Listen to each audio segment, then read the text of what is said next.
Hello प्यारे students, my name is Saiful Isba. Welcome to my earth history channel. बच्चों, आज के हम इस वीडियो में आपका चैप्टर नंबर 9 पढ़ने वाले हैं, जिसका नाम है सालिम अली। अब ये सालिम अली कौन है और हम इनके बारे में क्यों पढ़ रहे हैं? ये है सालिम अली, ठीक है।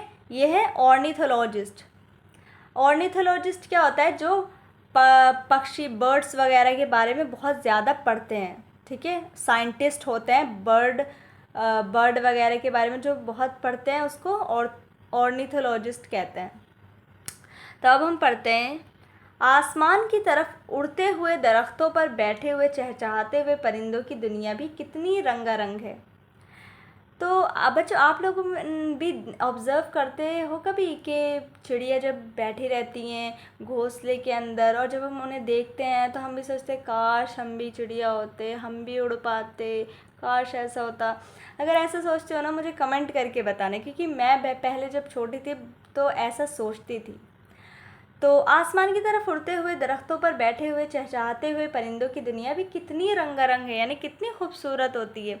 हमारे मुल्क के नामूर माहिर त्यूर ऑर्निथोलॉजिस्ट सालिम अली ने अपनी सारी ज़िंदगी इसी दुनिया में गुजार दी। यानी इन्होंने, सालिम अली का असल नाम मुआज़ुद्दीन अब्दुल अली था। वो 12 नवंबर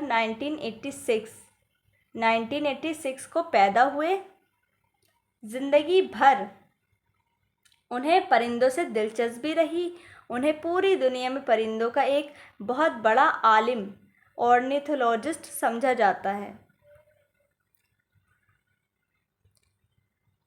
उन्होंने परिंदों के बारे में ऐसी ऐसी मालूमात जमा की हैं कि पढ़कर हैरत होती है। बचपन ही से उन्हें परिंदे अच्छे लगते थे। वो घंटों फ़िज़ा में चिड़ियों को उड़ते, यानी हवा में चिड़ियों को चिड़ियों को उड़ते हुए देखते रहते थे।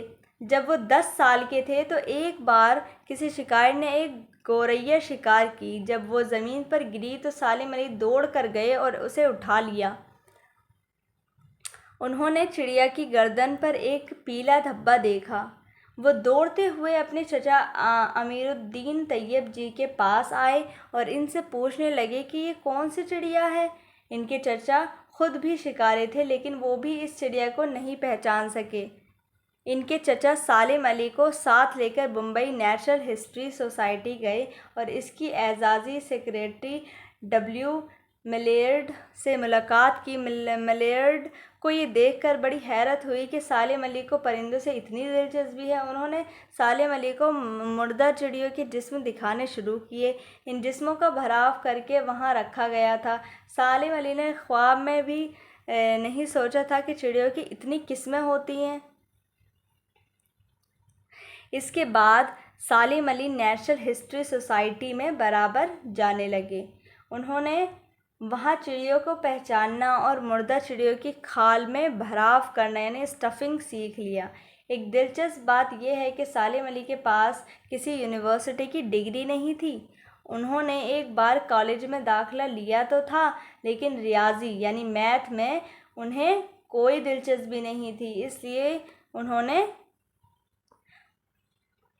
कॉलेज को छोड़ दिया। इनके बड़े भाई बर्मा में कानों की खुदाई का काम करते थे। सालिम अली वहाँ चले गए ताकि इनकी मदद कर सकें, लेकिन वहाँ वो जंगलों में घूमते फिरते और चिड़ियों को ढूंढते रहते थे।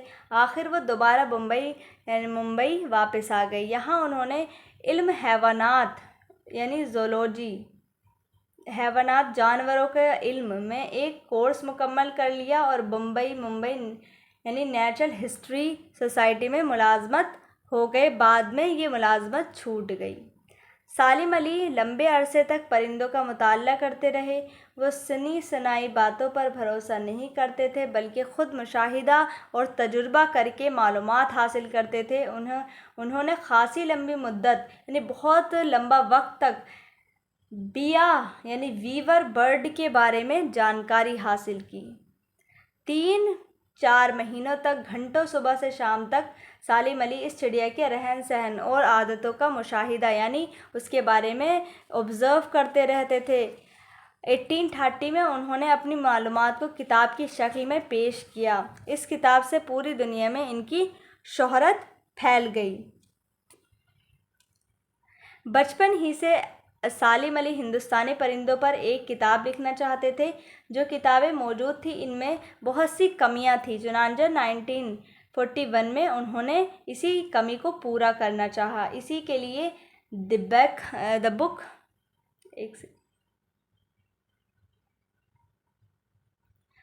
तो उन्होंने क्या लिखा, इसके लिए the book of Indian birds. तो ये थी the book of Indian birds के नाम से एक इंतहाई दिलचस्प किताब लिखी। इसमें रंगीन तस्वीरों के ज़रिए परिंदों की पहचान कराई गई है। एक आम आदमी भी इन खूबसूरत तस्वीरों के ज़रिए आसानी से किसी चिड़िया को पहचान सकता है और इसके बारे में ज़रूरी मालूमात हासिल कर सकता है।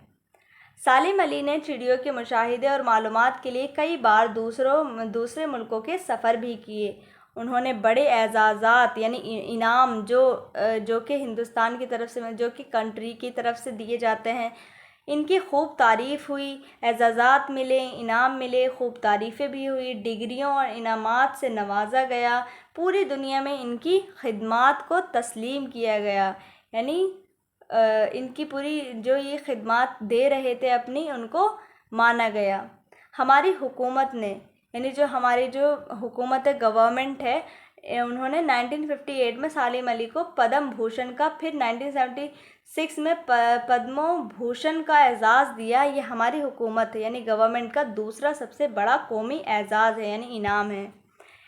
1987 में सालिम अली का इंतकाल हुआ। इनकी मौत से परिंदों ने अपना एक गहरा और सच्चा दोस्त खो दिया, क्योंकि ये बहुत ही प्यार करते थे परिंदों से, बहुत ज़्यादा दिलचस्पी थी, इसीलिए परिंदों ने अपना एक अच्छा दोस्त खो दिया था। तो बच्चों, ये थी आपकी स्टोरी। अब हम आते हैं अल्फाज मायने पे। आप मेरे साथ याद करें। नामूर यानी मशहूर, मारूफ, जो मशहूर हो चुका है उसको नामूर कहते हैं। त्यूर यानी तैर और तायर की जमा परिंदे। रियाजी यानी हिसाब, मैथ, रियाजी मैथ को कहते हैं, हिसाब वगैरह। काने, कान की जमा काने, जहाँ से मादनियात जैसे लोहा, कोयला, तांबा वगैरह निकाली जाती है। मुशाहिदा करना, मायना करना यानी देखना। एजाज़, रुतबा, इज़्ज़त। मुनसिब और अहदे या रुतबा। ठीक है। और अल्फाज मायने मैं नेक्स्ट वीडियो में कराऊंगी आप लोगों को। तो चलिए, आपकी वीडियो यहीं पर ख़त्म होती है। मिलते हैं नेक्स्ट वीडियो में, तब तक के लिए बाय एंड टेक केयर।